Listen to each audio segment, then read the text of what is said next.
Vamos a empezar con la mesa 6. Justamente nos envía una solicitud de dispensa José Juan Pérez Ramos. Él no, me comentó ayer que no iba a poder asistir y tuvimos que hacer un ajuste al calendario. Entonces vamos a comenzar con la presentación de Edgar Eduardo Rojas Durán, de la Universidad Autónoma del Estado de México. Él nos va a hablar sobre un análisis del argumento de Aristóteles en favor de la felicidad como el fin último del habitante racional de la polis. Te escuchamos, Eduardo. Hola, ¿qué tal a todos? Buenos días. Gracias por su asistencia. Comparto la presentación en un segundo.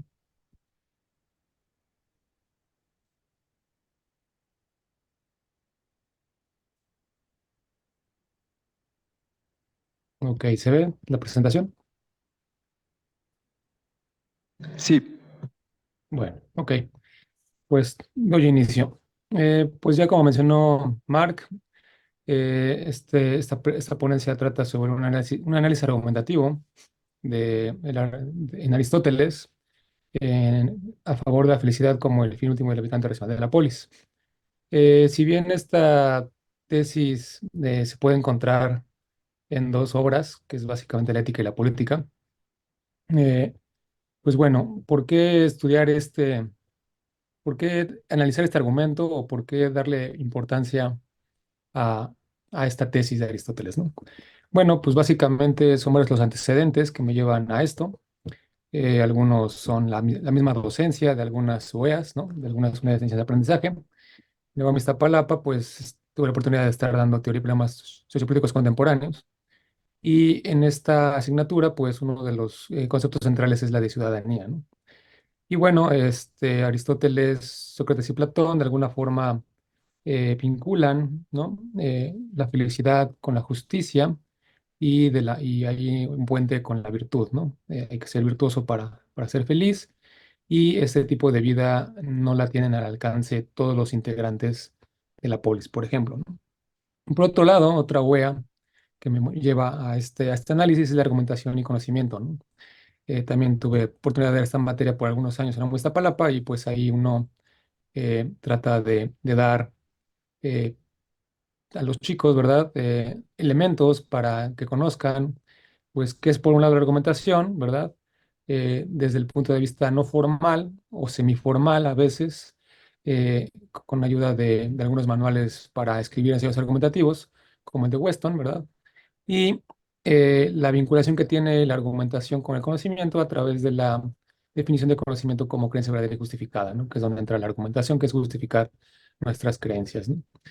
Y por último, ya más reciente, otro curso que he estado impartiendo, donde surge otra vez el asunto de la felicidad o las éticas pseudomonistas, pues es este curso de ética aplicada a los medios alternos para discusión de conflictos, que es una licenciatura relativamente nueva para que sean egresados de esa licenciatura personas que se dediquen a mediar, ¿no?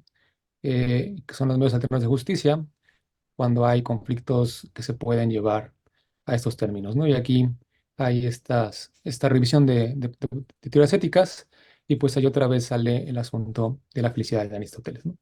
Y por último, un tema que he estado trabajando recientemente a partir de estos asuntos un poco vinculantes, es la ciudadanía y la discapacidad, ¿no? La discapacidad física y mental. Y la pregunta que yo me hacía era, bueno, y que de algunos otros teóricos han hecho, como Nussbaum, ¿no? Eh, bueno, ¿qué pasa con un individuo que tiene de alguna forma impedimentos, sobre todo en este caso mentales, ¿no? O enfermedades neurológicas, enfermedades neurodegenerativas, o una condición de nacimiento que le impiden ser partícipe de lo que Aristóteles considera la legislación, ¿no? O la impartición de la justicia, ¿no? La participación de asuntos cívicos, ¿no?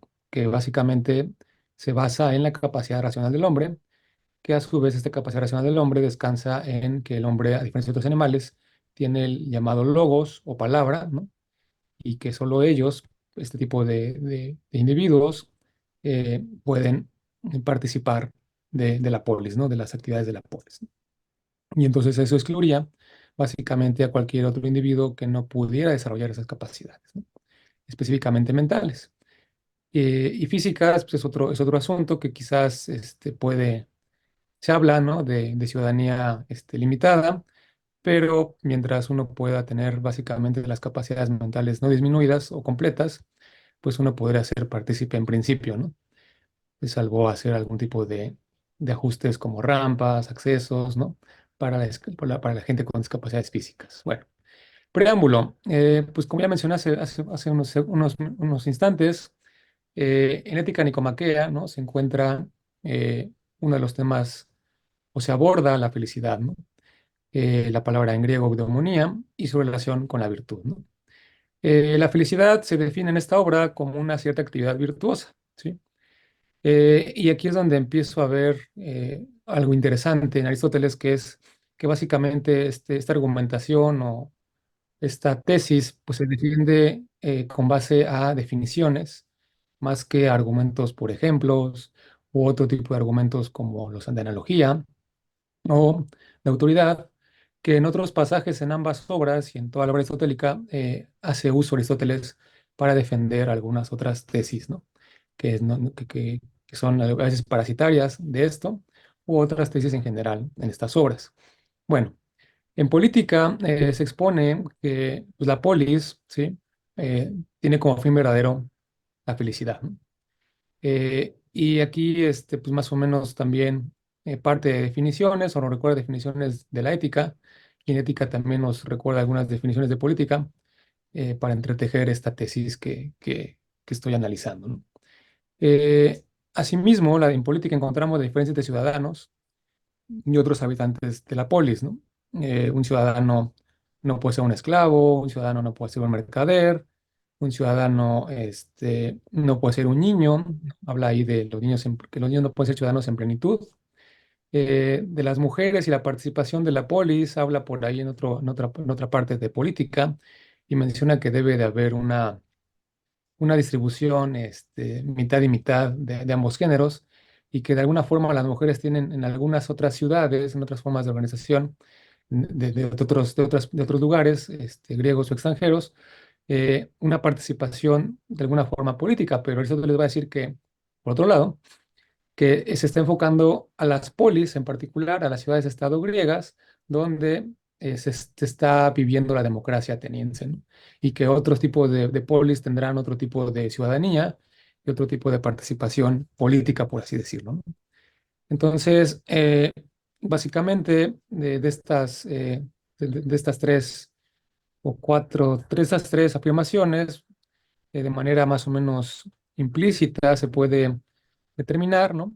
Que pues solo los ciudadanos, ¿verdad? Solo una parte de los habitantes de las polis, solo una parte de los integrantes de esta polis pueden alcanzar la felicidad en realidad, ¿no? Y por otro lado, un ciudadano, si bien es alguien que participa de las actividades legislativas y de gobierno, para para poder hacer esas actividades, ¿no? Se asume que pues, es racional, ¿no? Y solo los hombres racionales son libres porque no llevan la vida de un esclavo y tampoco son capataces que dan órdenes a otros esclavos, ¿no? Y entonces, de alguna forma, podemos llegar a esta tesis que es la felicidad es el fin último de todo ciudadano en la polis, ¿no? Bueno, el análisis básicamente es parte de esta estrategia, ¿no?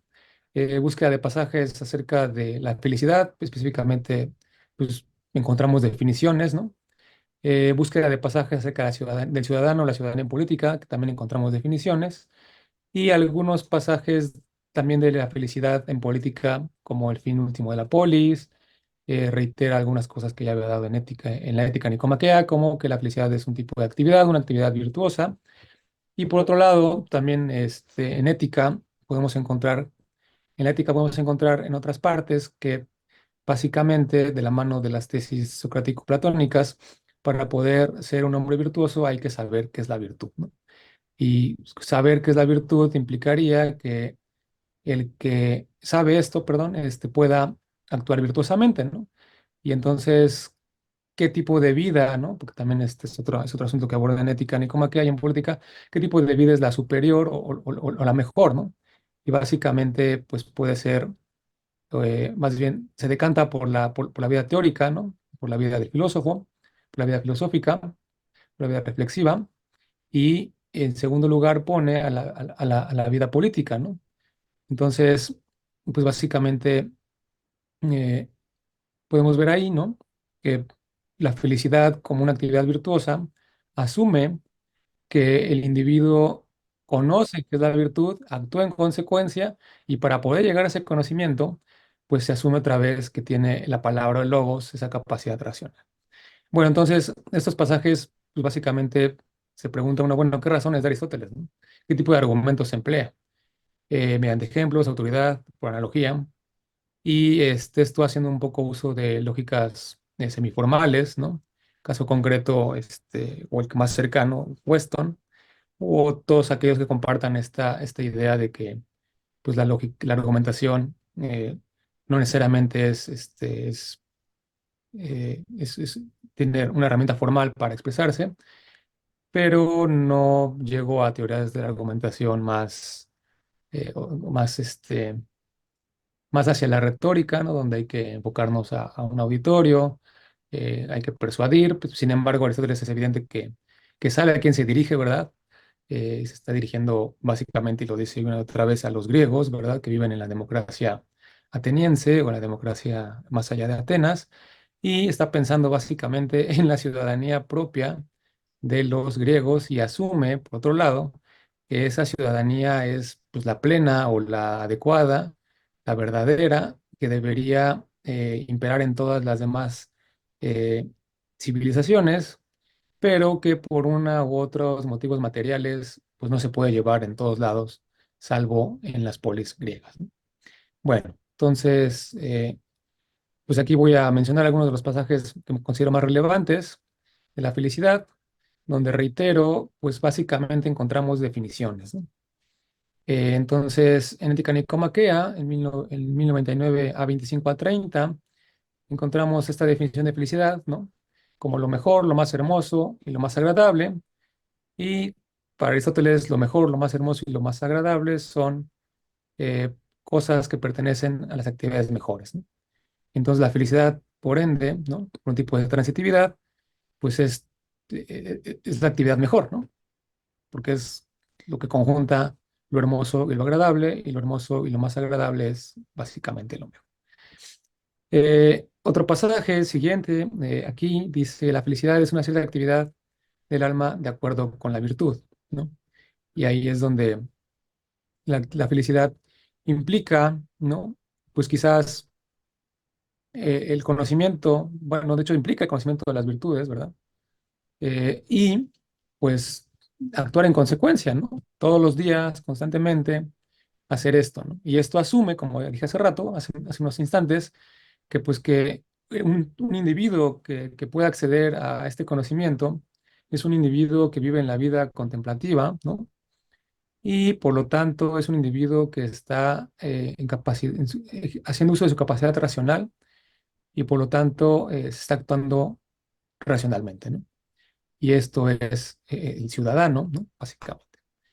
Eh, Aquí nos habla, ¿no? Que el fin de la política en ética, ¿no? Habla un poco de la política, que el fin de la política es el mejor bien y la política pone el mejor cuidado en hacer a ciudadanos cierta cualidad, estos buenos y capaces de acciones nobles, ¿no? Entonces la finalidad de, y esto resuena un poco con la idea de que haya un gobernante filósofo en las polis, ¿no? En Aristóteles joven, ¿no? En la juventud, eh, comparte la idea de su maestro Platón, donde quizás el mejor gobernante de la polis deba de ser un, un filósofo, porque pues ya conoce, ¿no? Qué es la virtud o las virtudes, y por lo tanto actúa en consecuencia y podría enseñar al resto de los ciudadanos a actuar en consecuencia de manera virtuosa y por lo tanto pues lograr esa felicidad de manera plural, ¿no? Para todos, ¿no? Y por aquí hay un pasaje que está en términos negativos, ¿verdad? Dice razonable que no llamemos feliz al buey, ni al caballo, ni a ningún otro animal, pues ninguno de ellos es capaz de participar de tal actividad, ¿no? Y en política vamos a ver la diferencia, ¿verdad?, entre estos animales y los animales humanos, ¿no? También aquí hay un pasaje interesante donde dice que el niño tampoco es feliz, como había dicho hace rato, pues no es capaz de esas acciones. ¿Cuáles acciones? Las virtuosas por su edad, porque se asume que todavía no conoce qué es la virtud y no conoce de sus acciones cuáles son virtuosas y cuáles no. Y se espera llamar feliz a un niño cuando estos, pues más que niños, devengan adolescentes, adultos y sean partícipes de la vida virtuosa. Por último, la felicidad requiere una virtud perfecta y una vida entera, ya que muchos cambios de todo género ocurren a lo largo de la vida, y es por eso que que el más próspero sufre grandes calamidades en su vejez, ¿no? Es posible que no más próspero. Entonces, eh, pues básicamente la felicidad es eso, una actividad constante, una actividad del día a día, donde hacemos uso de conocimiento de las virtudes y hacemos acciones virtuosas, ¿no? Básicamente. Bueno, entonces ahora pasamos a los pasajes relevantes de política, donde hay tres aquí cosas importantes. La primera, ciudadano, ciudadanía, logos o palabra, y otra vez algunos pasajes acerca de la felicidad. Bueno, el ciudadano en política, ¿cómo lo define Aristóteles? Bueno, lo define en un inicio como aquel que participa de las funciones judiciales y en el gobierno, ¿no? O deliberar acerca de qué es justo, qué es injusto, y ahí más o menos está el remanente de las ideas de Sócrates y Platón, donde básicamente para que haya individuos felices en una polis debe haber justicia, ¿no? Y los que deliberan acerca de la justicia, ¿no?, son ciertos individuos que tienen cierta capacidad de palabra, cierta capacidad racional. Y aquí es donde les comentaba que Aristóteles acota, ¿no?, que el ciudadano, dice Aristóteles, puede ser distinto en cada régimen, ¿no?, en cada tipo de organización política. Y yo estoy enfocándome, ¿no?, dice Aristóteles, en lo que sería el ciudadano en una democracia, en la democracia, pues básicamente ateniense, ¿no? Entonces, vuelve a reiterar, el ciudadano es aquel que tiene la posibilidad de participación en la función deliberativa o judicial. Ese que tiene esa capacidad, esa posibilidad de participar, será ciudadano de esa ciudad. Eh, Esto nos lleva, como les dije, a esta suposición de que pues el hombre o el ciudadano, o la razón por la cual el hombre vive, se integra en polis, en sociedades, con este tipo de organización, es que tiene palabra, ¿no? Y eso, la palabra o el logos, posibilita que el hombre, ¿no?, con esta capacidad pueda distinguir entre lo conveniente, lo que es perjudicial, lo justo, lo injusto, y por esa misma razón, pues puede participar de estas acciones deliberativas y puede ser partícipe del gobierno, ¿no? Y esto es básicamente lo que distingue al hombre de otros animales y lo que lo posibilita a vivir en sociedad, a organizarse en polis y este, poder participar de estas actividades, ¿no? Entonces, solo aquel que pueda hacer esto, y es donde a veces parece ser que Aristóteles excluye parcial o totalmente a otros seres humanos, casos concretos, los esclavos, ¿no? Después excluye parcialmente, como vimos, a los niños, porque realmente cuando los niños resulten mayores de edad, pueden ser ya ciudadanos.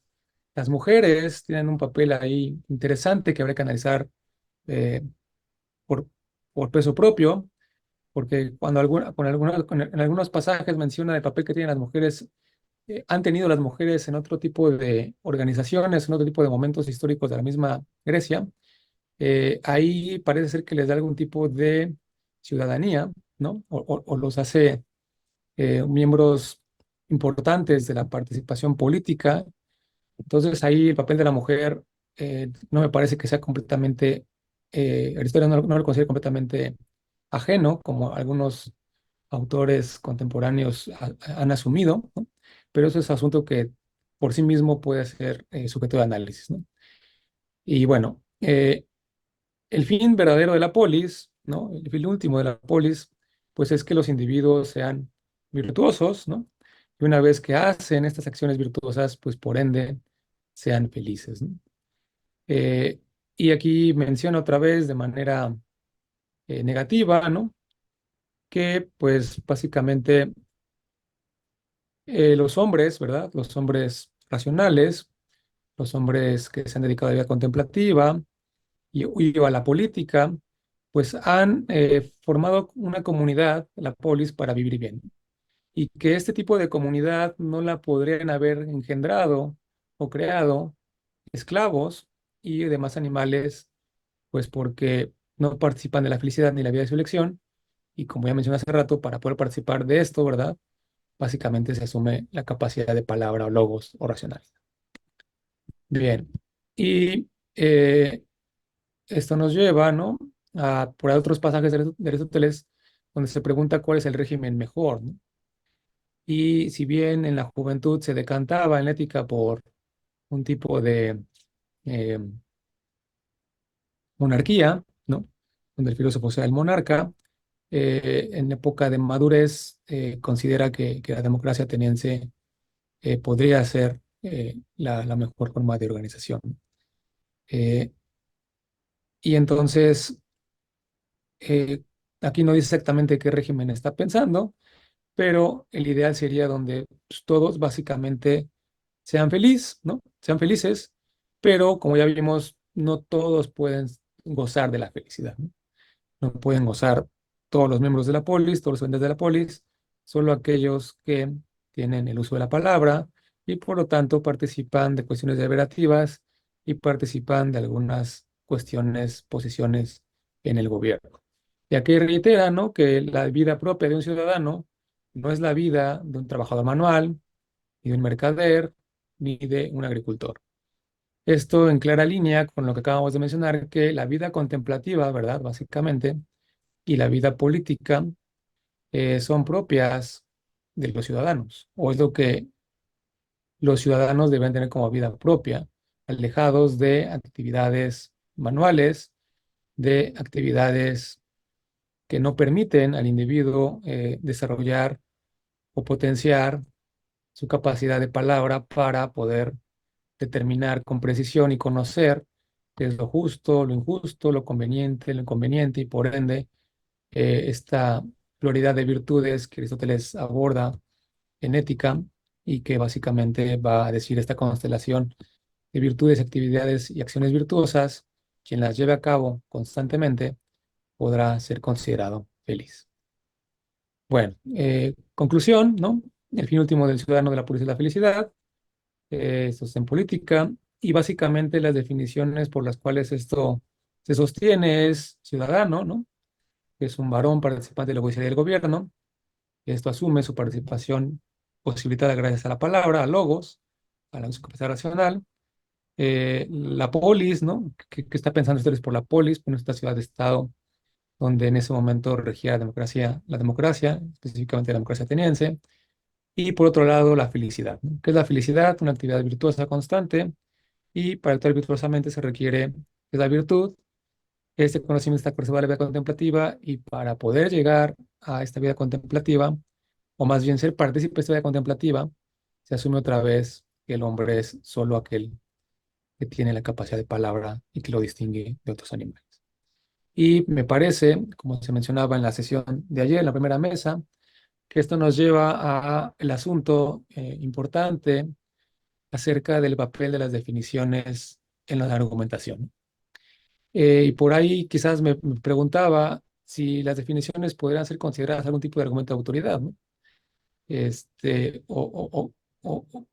Porque de alguna forma, si yo ya defino algo siguiendo las reglas de la definición que el mismo Aristóteles estableció en su momento, que si bien se construyen, se puede contar que se construyen, una vez que está construida la definición y recurro a ella, pues ya quizás en ese segundo momento, ya construidas las definiciones, pueden tener un tinte de autoridad, ¿no? De, pues, se las construí con estas cualidades, con estas, siguiendo estas reglas, y ya la definí en un momento previo, ¿no? Y las uso en disertaciones posteriores O pensemos en matemáticas, demostraciones matemáticas, ¿no? Que también muchas de ellas parten de definiciones.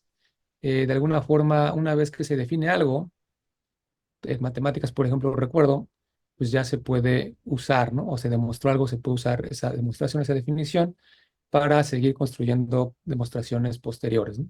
Entonces, quizás ahí tiene un papel como de autoridad la definición.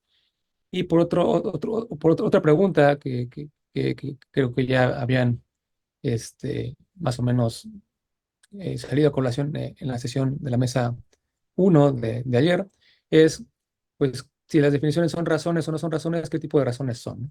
A favor de una tesis?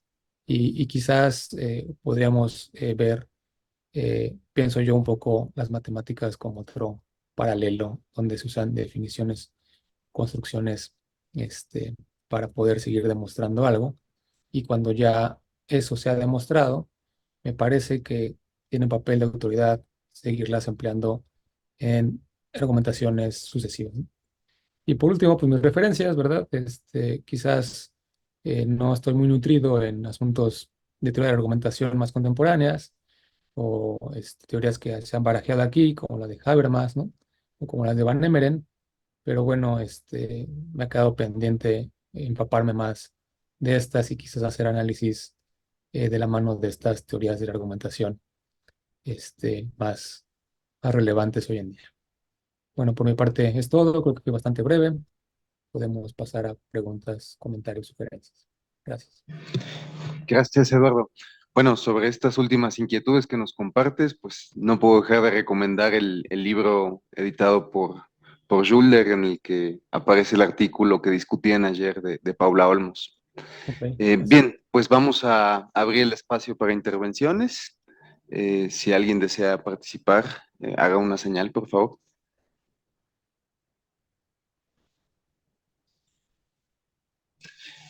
Por acá Mario tiene una pregunta. Hola Eduardo, nada más es un comentario breve. Sí, Justo sobre las definiciones. Es que no te parece, en los pasajes que citas, como que está mezclado una parte, digamos, Aristóteles trata de definir felicidad, sí, pero hay ujú, dos etapas. La primera es una definición estrictamente formal. Eh, ¿Y a qué me refiero con formal? Simplemente dice es el fin, es un fin que no puede ser medio, ¿no? ujú, Eso llamémosle felicidad, ¿no? O es a lo que la gente suele referirse con eudaimonía, ¿no? ujú. Eh, pero después la trata de dotar de contenido. Entonces hay dos momentos ahí en los pasajes que citas, en los cuales uno es estrictamente formal, de, que es la definición de la que parte, y luego está toda la parte en la que trata de dotar de contenido esa definición, ¿no? Que Sí, tiene que ser perfecta, que es una energía, ¿no? Un tipo de actividad, bueno, algo orientado a la acción, ¿no? Durante toda una vida, ¿no? Etcétera, etcétera. Pero son cosas que vienen ya después en dotar de contenido esa definición que inicialmente es estrictamente formal. No sé si viste esas dos etapas, pues. Este, sí, quizás me faltaba aquí hacer más, más fino el análisis, efectivamente. eh, en esta distinción que tú acabas de hacer, que considero bastante pertinente y te agradezco. Y pues sí, quizás debería de, bueno, pues lo que ha quedado pendiente por varios asuntos, meterme más a teorías de la argumentación para ver esto con más claridad en este análisis, ¿no? Y en otros que por ahí me han surgido inquietud. Gracias, Mario. ¿No? Bueno, yo tengo una inquietud y como nadie más se ha manifestado y aún hay tiempo, te la voy a formular, aunque estoy consciente de que probablemente no es muy prudente que haga esta pregunta. Comentaste al inicio de tu presentación que uno de los usos que das de este material es para un curso sobre ciudadanía y discapacidad, si no me equivoco. ¿Es correcto? Más bien, ese asunto me llevó a analizar teorías de la ciudadanía, específicamente Aristóteles, ¿no? No es parte de uno de los cursos, es una inquietud que yo mismo surgió, ¿no? A partir de los cursos de el papel de la gente con discapacidad, sobre todo la mental, si puede ser partícipe o no de la ciudadanía, si puede ser o no ciudadano. básicamente. Gracias, Eduardo. Bueno, justo esa es la cosa que me provocaba curiosidad.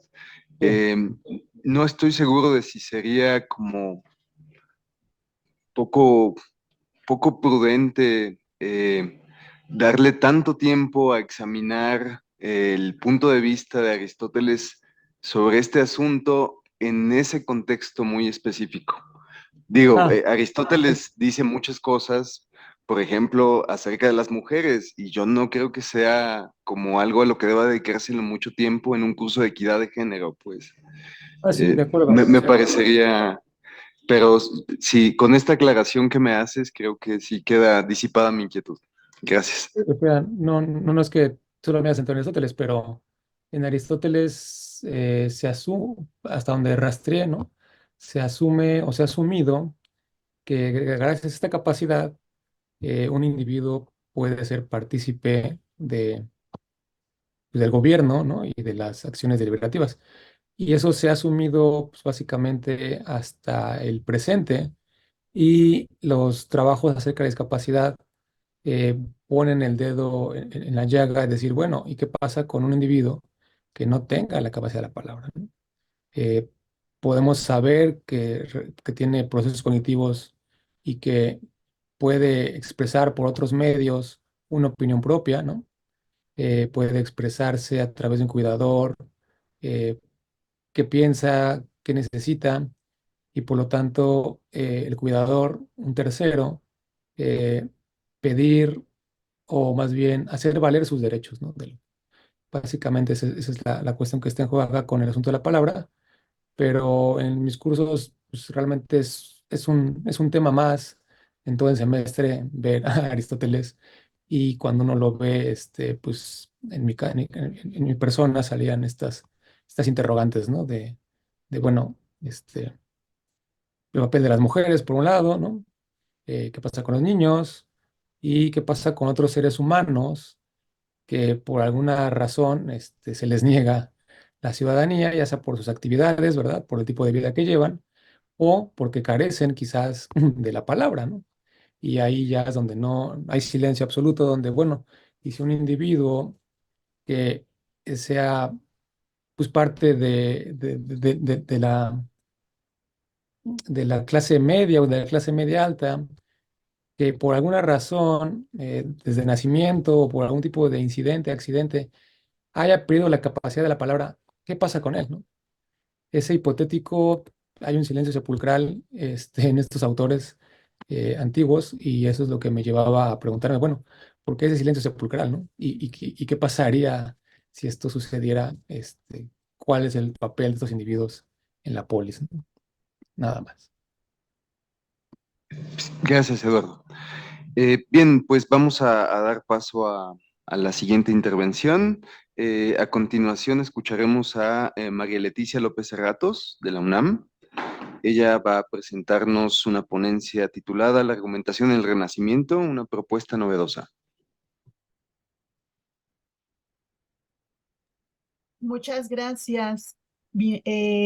Quisiera dar toda mi gratitud a los organizadores del evento, especialmente a la maestra Natalia Luna, que amablemente me tomó en cuenta para hablar con ustedes sobre este tema. Es un tema que vengo manejando desde hace mucho tiempo y sobre el cual me han planteado algunas dudas que me parece pertinente pues clarificar en espacios como este. Voy a darle lectura al texto, que es muy breve para tener más espacio de diálogo. Esta ponencia deriva de un cuestionamiento que se me planteó hace algún tiempo en algún congreso internacional de retórica. En aquel entonces hablaba yo sobre ese amplio espectro conocido como retórica renacentista. Una colega me cuestionó sobre cuál era la originalidad de esa retórica con pues esta exigencia que se nos hace en la actualidad que no existía en otros tiempos, ¿no? De esta exigencia de plantear aspectos originales de las postulaciones de los autores, etcétera. Entonces, pero me parece una pregunta pertinente y me parece además sugerente, me pareció desde ese momento sugerente. Entonces, a partir de allí, he trabajado en clarificar el tema a la luz de las propuestas de autores como el romano Lorenzo Valla, me estoy ya centrando finales del siglo XV y a lo largo del siglo XVI, autores como Lorenzo Valla, que es un autor de mediados, bueno, de principios del siglo XV y muere en el 57, 1457.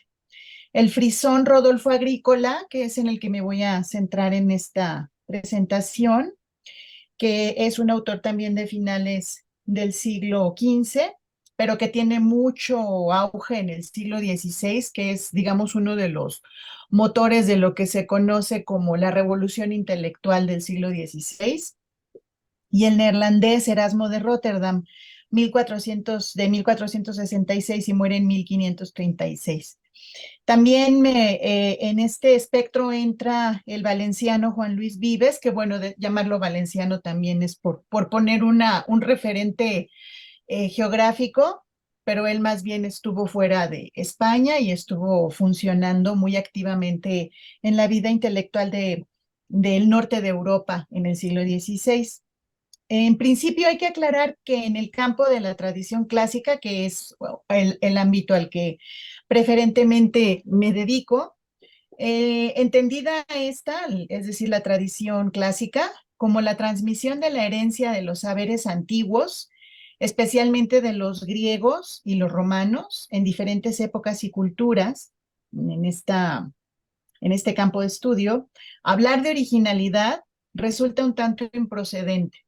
A pesar de que en los círculos académicos en los que se cultiva esta área del clasicismo sigue siendo un incuestionable imperativo, no del todo carente de sentido, porque nos obliga a pensar en qué punto de la producción escrita concretamente es posible apreciar la intención o los objetivos de traer a colación en un momento y en un contexto concretos de la historia a los griegos y los romanos. Esa es la exigencia fundamental de este tipo de cuestionamientos. Es un tanto improcedente, pero creo que de todas las postulaciones hay que sacar aspectos positivos.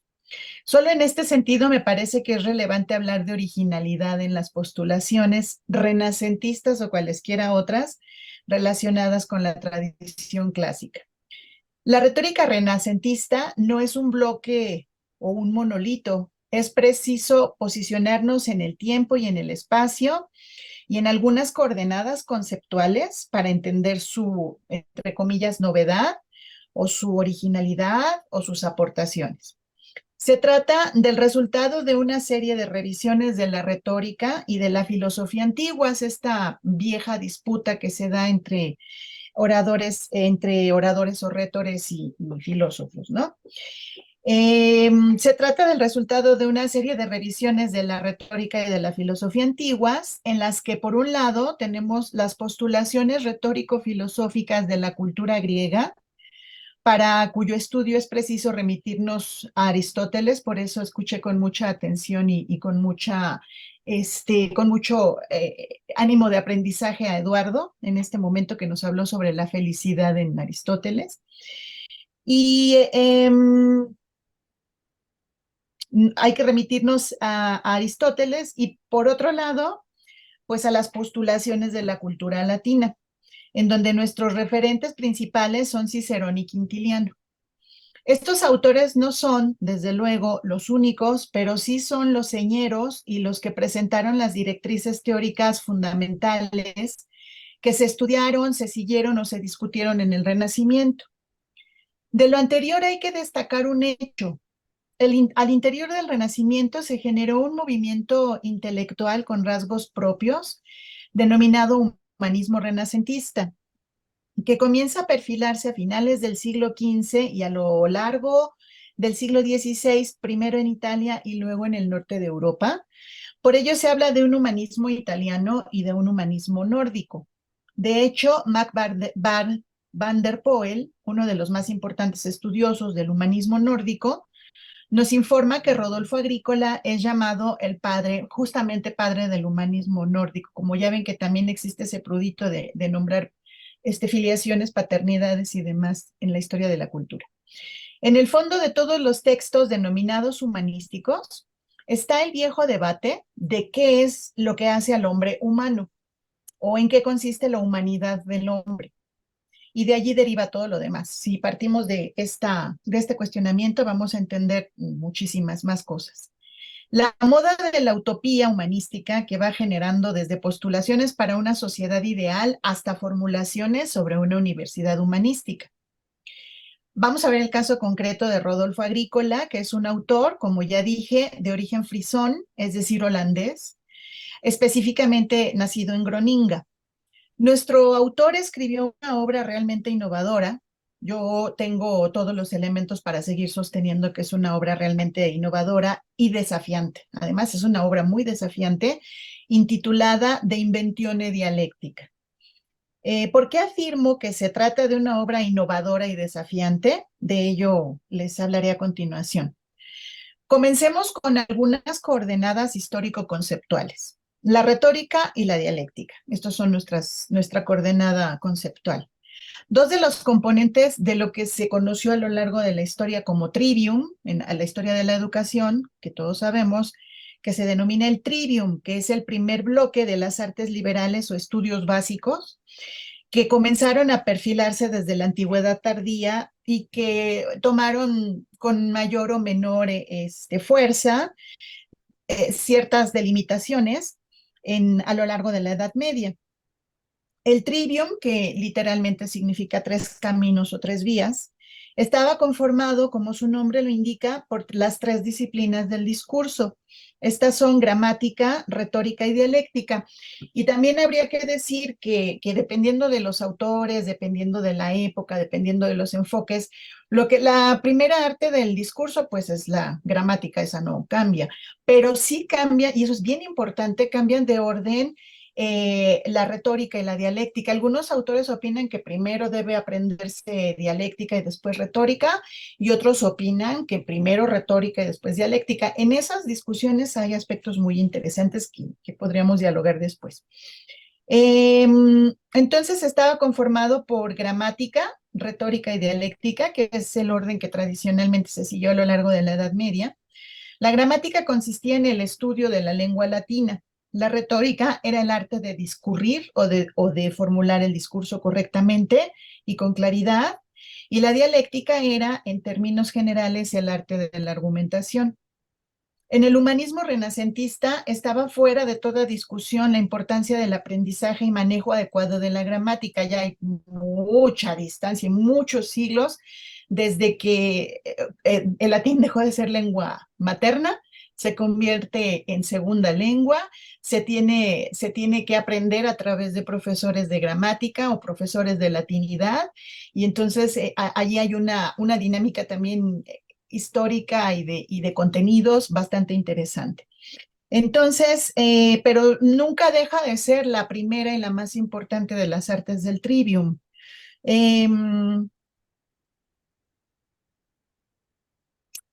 Entonces, retomo, en el humanismo renacentista estaba fuera de toda discusión la importancia del aprendizaje y manejo adecuado de la gramática, porque existía la convicción, en términos generales, de que la lengua era el distintivo del hombre, ¿no? Y lo que lo distinguía del resto de los animales, como todos sabemos que se discutió en las diferentes filosofías y en diferentes épocas y en diferentes autores, y a partir muy claramente de Aristóteles. Pero especialmente porque la gramática se consideraba que el fundamento porque se consideraba que el fundamento de la formación de un cuerpo argumentativo, y es aquí donde vamos ya centrándonos en el interés de Agrícola, lo más importante en la formulación de un cuerpo argumentativo era la corrección gramatical. Sin esto se derrumba lo que podría ser el mejor argumento. Es la razón por la que Aristóteles parte de esta convicción en el Perigermeneias sobre la interpretación, donde están las bases de la doctrina silogística, pero también de la doctrina gramatical.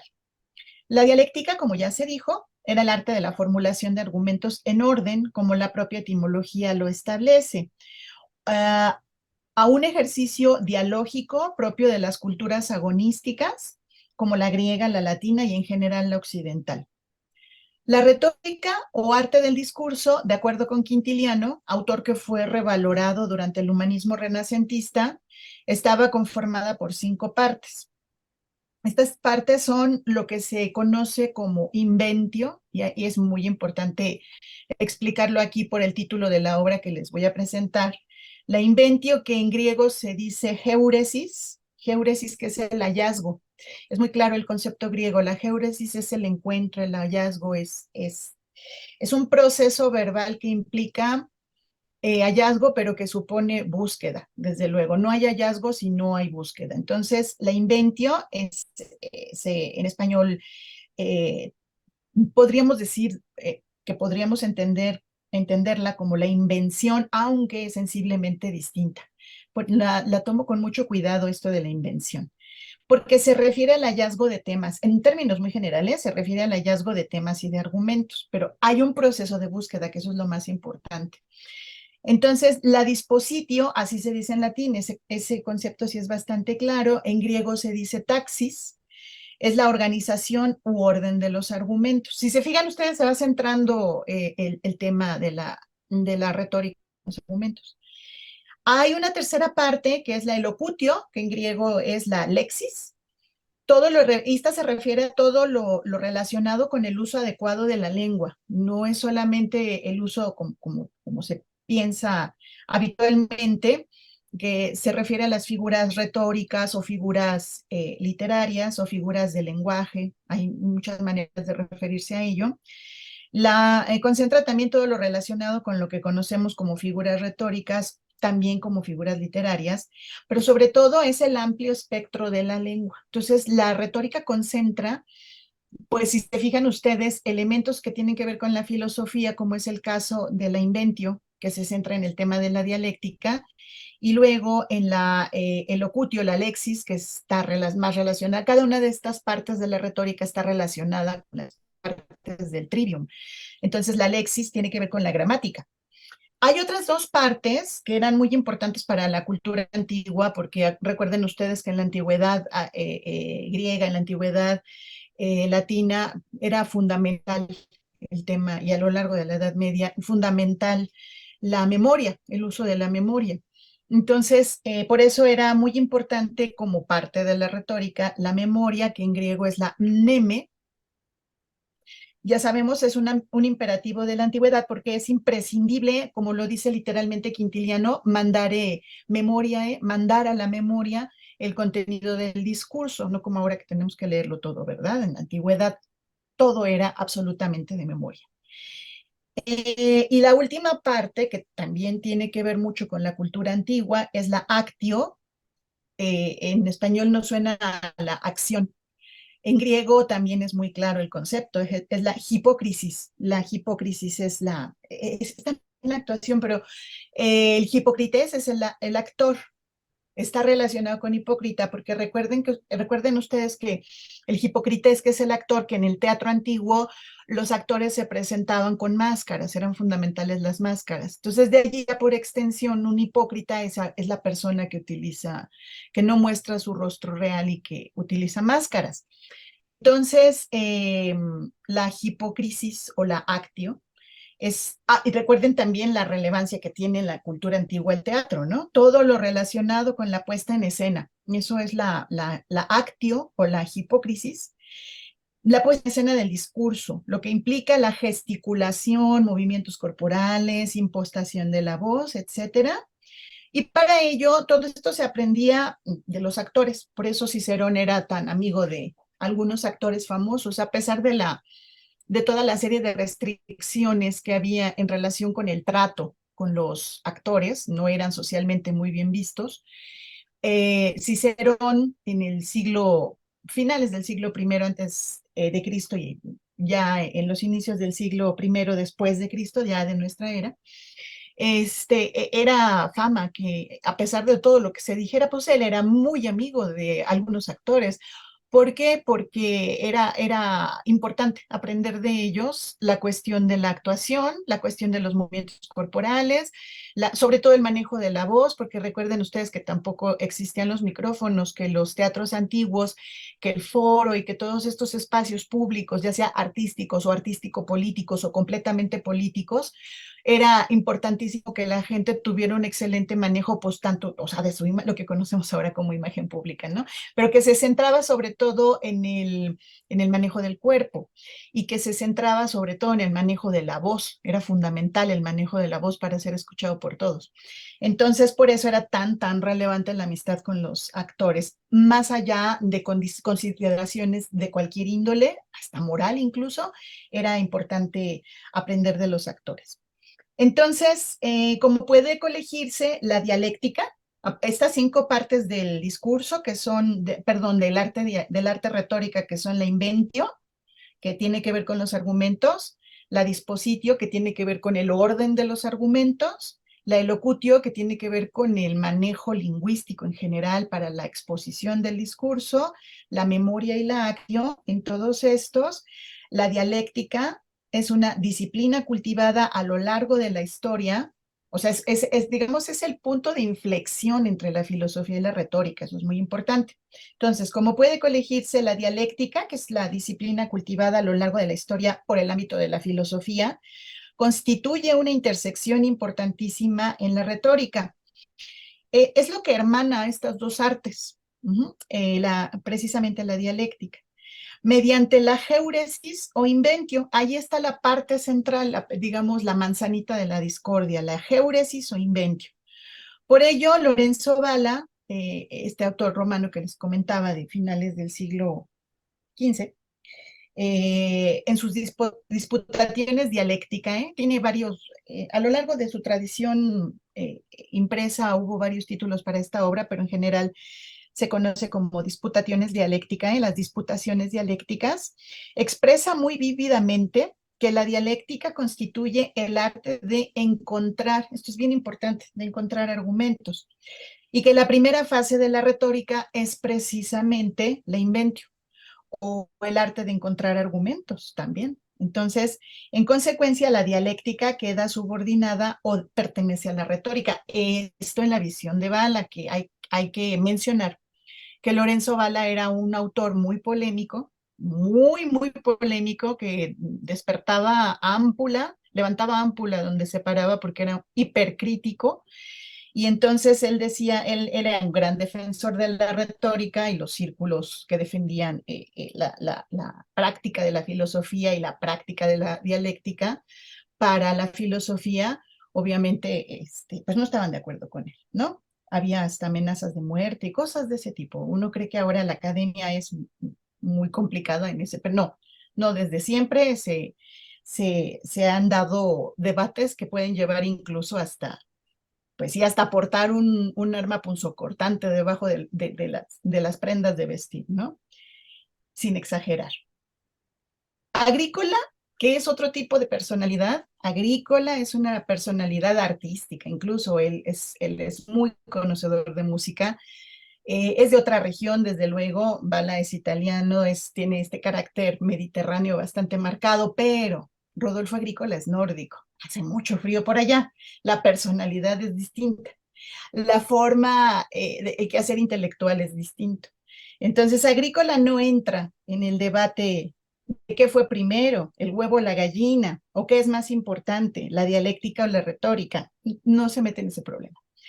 En su De Inventione Dialéctica, así se llama su tratado, desde el propio título están declaradas las intenciones del autor. Se trata de reunir y reorganizar principios de la retórica. Cuando hablamos de retórica, entramos en el ámbito de la inventio, con los de la dialéctica, para lograr el sueño que ya había esbozado Cicerón en este tratado es importantísimo que se llama De Officiis, que se traduce como acerca de los deberes. Voy a parafrasear un poco lo que dice Cicerón. Si el filósofo supiera retórica, hablaría con claridad. Y si el retor supiera filosofía, su discurso no sería hueco, no sería sin contenido. Este sueño de Cicerón guardó silencio durante siglos hasta que en el Renacimiento lo estudió y lo analizó, lo estudiaron y lo analizaron con detenimiento muchos, pero desde luego Rodolfo Agrícola está claramente allí la presencia de Cicerón. Ahora bien, no es nada evidente esta declaración de intención de nuestro autor. Estoy hablando de Rodolfo Agrícola, nada evidente. Ningún estudioso con una concepción compartimentada de las disciplinas, como las pensamos en el siglo XXI o como de hecho las pensaba el propio Juan Luis Vives en el siglo XVI, creería que el de Inventione Dialectica es un tratado de retórica. Es muy engañoso el título. Si alguien anda buscando el tema de la historia de la retórica, no creería que algo que hable de dialéctica versa sobre retórica. Y alguien que esté buscando investigar, por ejemplo, la historia o la tradición filosófica en Occidente y se detiene en el Renacimiento, pensaría que un tratado que lleva el título de Inventione va a versar sobre dialéctica. Me explico, hay una idea ahí muy compartimentada de que esto pertenece a esto y esto pertenece a esto, que impide que nos quitemos las mamparas y que veamos con claridad el pensamiento de un autor. Más bien, se despistaría por la presencia del adjetivo dialéctica y lo asociaría con el campo de la retórica. Por su parte, algún estudioso de la filosofía dudaría de que el tratado versara sobre dialéctica al leer Inventio, concepto tradicionalmente incorporado a las 5 fases de la retórica. ¿Y de qué versa entonces, de qué va el caso el de Inventione Dialéctica de Rodolfo Agrícola? Como ya lo dije, de la recuperación de nociones de retórica, que es la Inventio, y de la dialéctica es una especie de mezcla. Es decir, del arte de la argumentación provista para la disputa o para el debate. La aportación de nuestro autor se centra en proponer una nueva forma de discurso expresamente planteado para su uso tanto en el ámbito universitario como en el ámbito social. Tiene objetivos muy precisos y muy claros. También para el ámbito político, para la vida en ese tiempo y espacio, que es el tiempo y espacio de Agrícola, para el hic et nunc, que es el de Agrícola. La retórica provee claridad y la dialéctica garantiza la profundidad y la solidez del contenido. Con estos presupuestos, la propuesta de Agrícola se centra en la formulación de 2 tipos de discurso y esta es la aportación. Esto es lo que no se ve en otros autores. Es la gran aportación de Agrícola. Los 2 tipos de discurso que él propone, sin pelearse que se trata de dialéctica o de retórica, simplemente dice que son los discursos expositivo, primero el discurso expositivo, que sirve fundamentalmente para la universidad, para el ámbito universitario, y el argumentativo, que le da sentido al discurso en los ámbitos político y social. Es muy novedoso y es muy importante lo que está planteando. Pero además, no se pone a pelear con nadie. Plantea que los 2 son igualmente relevantes. En cualquiera de los espacios en donde haya necesidad de hacer uso de la palabra, de presentar argumentos, de defender una postura, en donde quiera que sea, son igualmente relevantes los 2 tipos de discurso. ¿Y cómo logra Agrícola hacer operativa su propuesta? Como él mismo lo explica en su tratado, a través de esa materia de intersección o transversal, ahora lo llamaríamos transversal, que es la Inventio, que se centra en la doctrina de los tópicos. Allí se va directito Agrícola a la doctrina de los tópicos, el uso de los tópicos y sus operaciones en la construcción de argumentos para, como ya dije, la formulación de discurso expositivo, pero también argumentativo. Son cosas distintas, según él, son cosas sensiblemente distintas. Para las 2 actividades más relevantes del hombre de su tiempo y de su nivel, el estudio universitario y la participación en la vida cívica. El tema de los tópicos o lugares, que es otro gran tema, tiene larga tradición, pero no siempre fue abordado como intersección entre retórica y filosofía, andaban compartimentados cada uno por su cuenta, ¿no?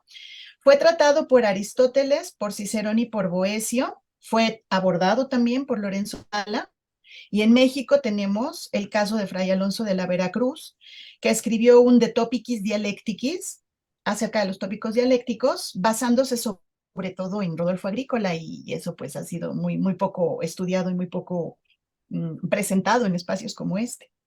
Los tópicos son, como lo explica Rodolfo Agrícola, los lugares de la argumentación. que ya sabemos que esta es una definición muy sencilla y muy antigua.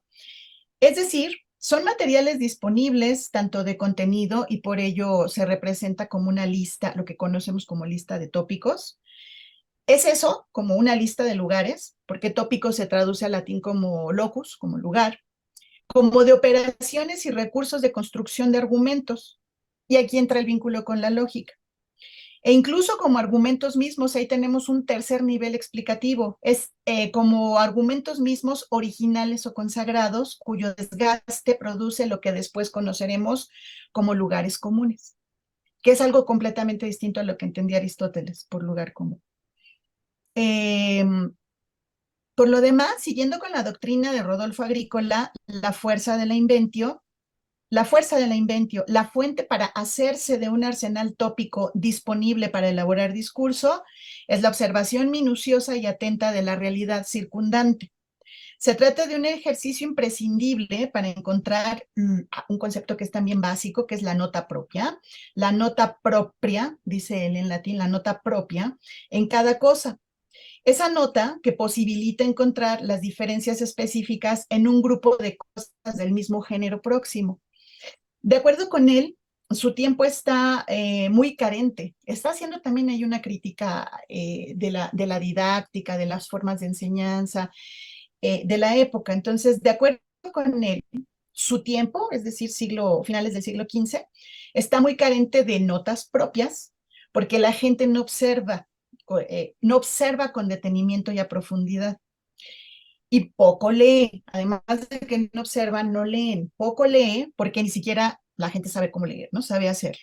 Entonces recordemos, en este caso una pequeña acotación, recordemos que las universidades medievales y del temprano Renacimiento no exigían saber leer ni escribir, funcionaban mediante lecciones que no requerían sino atenta escucha.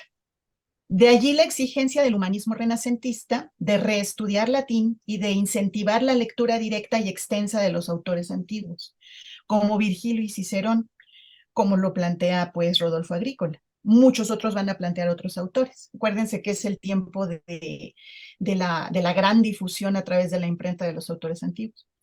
Entonces, hay que leerlos, pues de ellos se puede obtener abundante materia de sabiduría aplicada a los tiempos que corren. O sea, se está incentivando una especie de lectura pues, amplia, una lectura profunda, una lectura crítica, analítica y también crítica.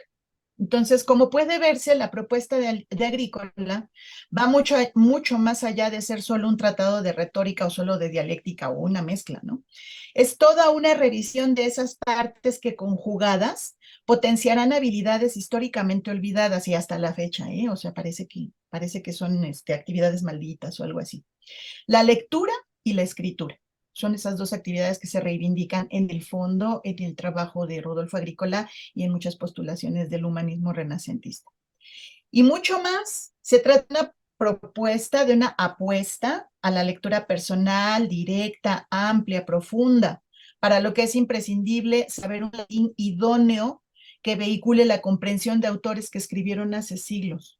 Porque es como si ponemos ahora a los muchachos a leer el mío Cid sin acompañamiento. Es muy complicado, ¿no? Lo mismo pasaba con el latín, con toda la serie de cambios que fue sufriendo el latín. Los muchachos pues entendían un latín funcional, operativo para la comunicación en el ámbito escolar, pero no un latín que sirviera para leer a Cicerón. Entonces, es también una apuesta por formar en los estudiantes la capacidad de escritura, también personal, novedosa y creativa, producto de las amplias posibilidades que brinda ese abrir los ojos de lo que está reclamando Rodolfo Agrícola. Y observar el mundo, de abrir los ojos y de leerlo todo, leerlo en sentido amplio. Esa tan referida conciencia histórica, conciencia de cambio propia del Renacimiento, puede leerse en postulaciones como la de Rodolfo Agrícola, ni más ni menos. Ahí lo tenemos clarito. Esa exigencia de tomar conciencia de las capacidades y habilidades del ser humano se encuadran también en este contexto. No solo se trata de dejar de focalizar a Dios en la vida del hombre, eso es un lugar común, bastante superficial para definir a la entelequia de lo que se publicita como el hombre del Renacimiento. Vale la pena explicar uno de los tópicos o lugares de Rodolfo Agrícola. Se trata del lugar de la definición. La tratadística tradicional ha siempre explicado la definición con el ejemplo típico de el hombre como animal racional. Agrícola va más allá. Agrícola tiene un sentido crítico tremendo, estableciendo que el hombre es ciertamente un animal racional, pero que puede ser mucho más si se lo observa. Fíjense cómo él enfatiza este punto, si se lo observa con suma atención. Hace en este punto un llamado para impulsar a sus lectores a buscar, mediante una atenta observación, lo que él está postulando como bueno, lo que viene desde siempre, ¿no? Pero él está recalcando que es fundamental. La nota propia de hombre. ¿Cuál es la nota propia de hombre? Y allí vamos a variar todos, ajá, porque va a depender de nuestra observación. Y entonces tengo tengo el ejemplo de uno de sus más asiduos lectores, que es Juan Luis Vives, quien concluye que el hombre es un animal histórico. Y ahí vamos a ir viendo cómo van diferentes postulaciones humanísticas. Allí está el meollo del asunto. No nada más es decir que hay que destacar al hombre y la razón, y, no, focalizarse en él, y no en Dios. Eso ya está, eso sí, ya lo sabemos. Entonces, Juan Luis Vives concluye que el hombre es primero que es un animal enseñable, educable, y luego ya plantea que es un animal histórico.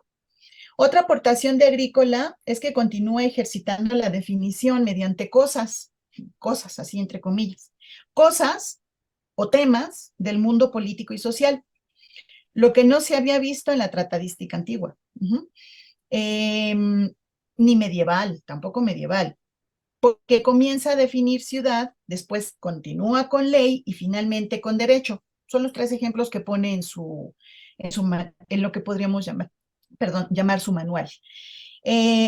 Son temas que no habían sido abordados en la tratadística sobre dialéctica. Así que cuando leemos en la bibliografía que habla sobre el Renacimiento, que se trata de una época profundamente politizada y crítica, podemos tener una pálida idea de dónde proceden esos rasgos, de planteamientos muy precisos como el de Rodolfo Agrícola en el tema de la argumentación. Pues muchas gracias por su atenta escucha. No sé qué siga según los organizadores. Muchas gracias, María Leticia. Pues a continuación nos gustaría escuchar intervenciones y preguntas a tu trabajo.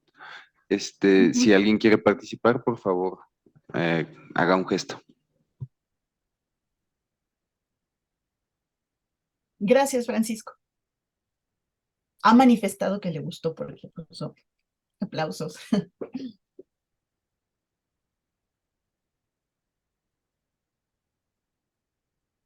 Gracias. Natalia, te escuchamos. Sí, ya te vi. Gracias. Buenos días a todos y muchas gracias, Leti, por tu ponencia.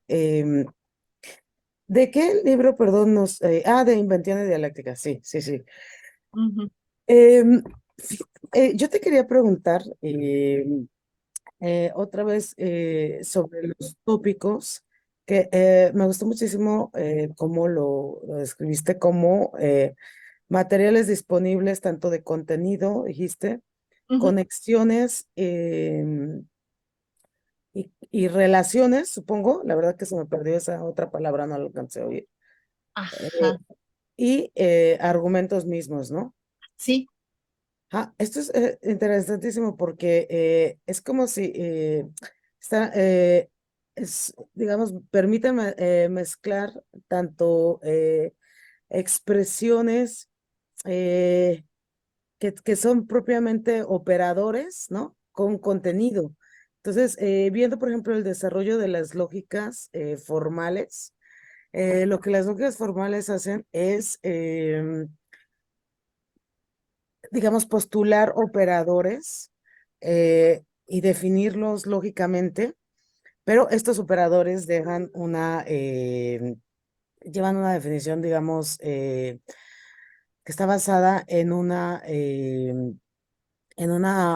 algún contenido, o sea, bueno, formal, claramente. Puede ser propiamente la inferencia o, por ejemplo, las lógicas modales vuelven como operador la palabra necesariamente, o sea, o posiblemente, ¿no?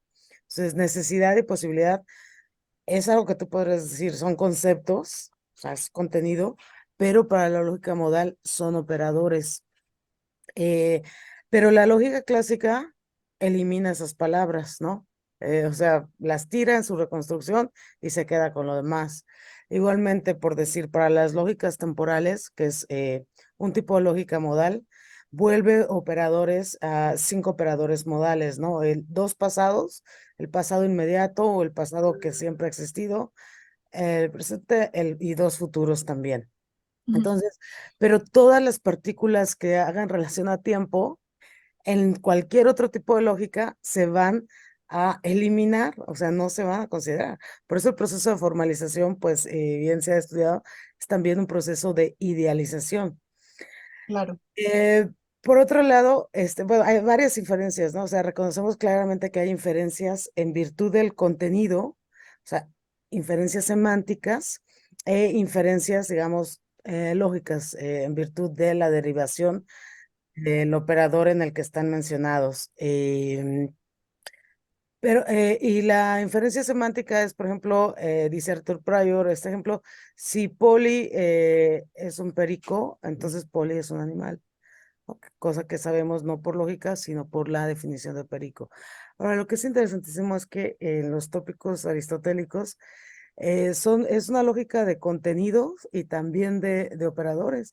Y ya en la actualidad no tenemos una lógica que se haya desarrollado así, aún digamos con la salvedad de Aristóteles de que claro, pues es finalmente, no redunda en una inferencia segura, ¿no? Pero pues sí se describe tópicos.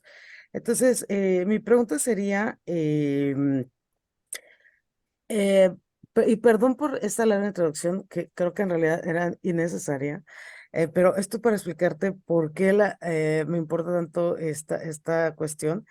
Pues, ¿cuál sería la diferencia en la noción de tópico aristotélica y la de agrícola? No sé si Pues es demasiado, ¿verdad? Este, M- Mira, en el fondo, en tanto que una de las áreas que sirven para el ejercicio racional, ¿no? El ejercicio, la realización de ese hombre que está definido por ser racional y cuyo vehículo de evidenciación más importante es la palabra, básicamente es lo mismo, ¿no? El tópico, vamos, allí no varía, el Renacimiento no varía, Agrícola, no varía Lorenzo Valla, en lo que varían es en tomar aquello que sirve, que funciona para presentar una dialéctica operativa en el ámbito retórico, en el ámbito de la formulación de discurso bien sólido en el ámbito social y en el ámbito universitario. Porque el propio Aristóteles lo dice en el Perigermeneias, gracias a ti y a mi querida Laura, que creo que no tiene tiempo de estar por acá, tiene un montón de trabajo, pero gracias a ti y a Laura me puse a estudiar el Perigermeneias en el debate que sostuvieron Laurita y tú de cuando les pedimos como parvulitos en el seminario de antiguo régimen que tenemos en el Colegio de Michoacán. Bueno, le solicitamos a Natalia y le solicitamos a nuestra querida Laura, que no está presente, que por favor nos orientaran en el estudio, cómo debemos seguir el estudio de Aristóteles para efecto de avanzar en nuestra investigación sobre el humanismo renacentista y los saberes de antiguo régimen. Entonces, Natalia nos hizo favor de hacernos unas propuestas, Laurita nos hizo favor de hacernos también sus propias propuestas y nos pusimos a estudiar el Perigermeneias. Y allí queda clarito que la base operativa de la formulación de argumentos y la formulación de razonamientos correctos es la misma. Solo que varía, por ejemplo, los objetivos de lo que podríamos denominar lógica de lo que está explicando Aristóteles en el Perigermeneia, el objetivo es epistemológico. Y en el otro caso, en el caso de las operaciones lógicas aplicadas al discurso social, histórico, didáctico, etcétera, un largo etcétera, ahí tenemos el concepto de dialéctica y tenemos una serie de características y permisiones que tiene este tipo de argumentos, pero la base operativa es la misma, ¿sí? Solo que se adecua.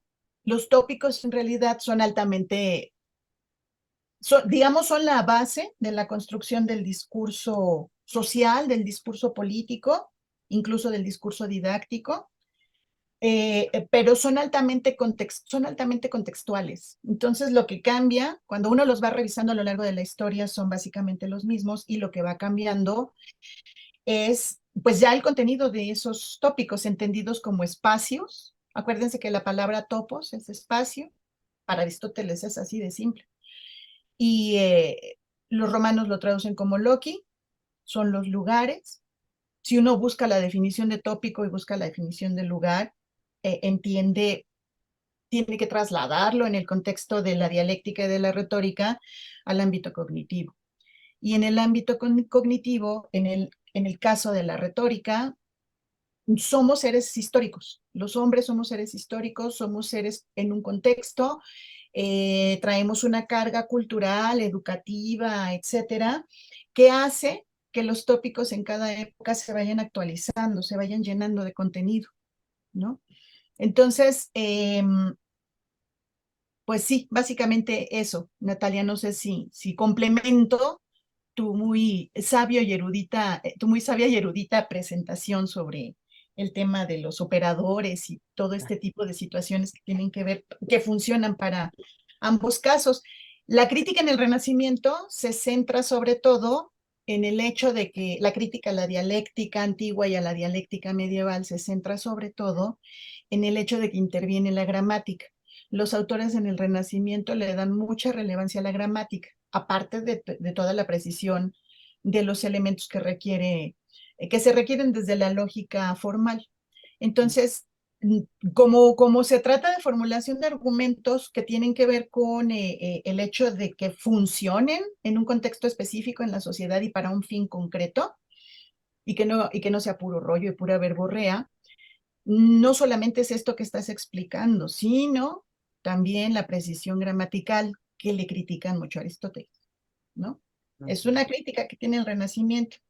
Aristóteles es muy poco claro. Los autores que lo tradujeron, la tradición escrita, la transmisión de Aristóteles en la Edad Media y como se sigue estudiando en el Renacimiento, es una completa entelequia, porque no conocemos, o sea, la lengua no está funcionando de manera precisa, de manera correcta. Esa es otra de las grandes aportaciones.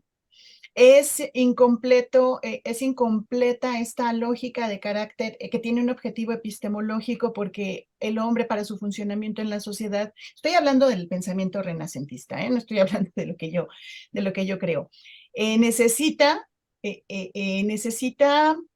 otra serie de elementos para que el discurso que elabore tenga un objetivo al interior de la sociedad en la que se desarrolla y pueda funcionar como vehículo mediador en las relaciones humanas, en las relaciones sociales, incluso en las problemáticas que podríamos denominar internacionales.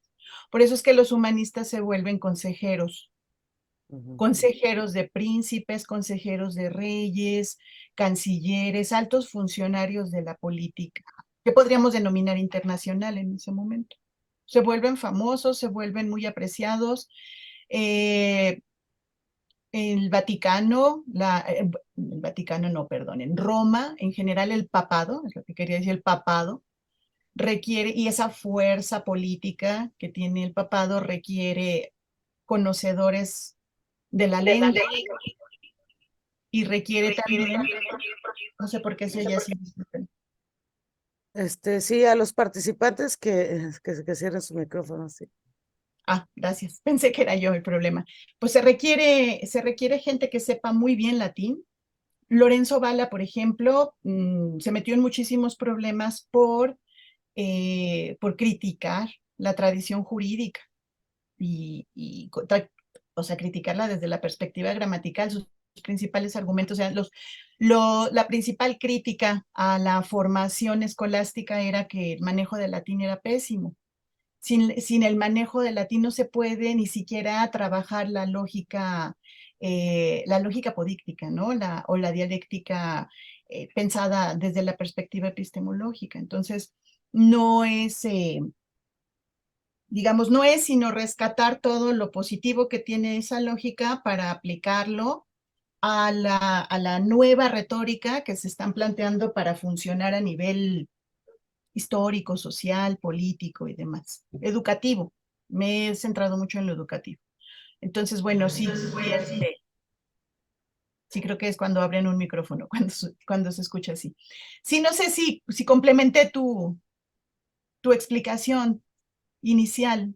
Muchas gracias, Leti, por tu explicación y también por tu ponencia. Me parecía muy importante que pues el Colegio de Letras Clásicas de la Facultad de Filosofía y Letras de la UNAM, con una excelente representante como tú, estuviera presente. Pero bueno, no solo eso, sino el tema de tu charla me parece importantísimo. Gracias, gracias por Gracias a ti. Bien, muchas gracias a ambas.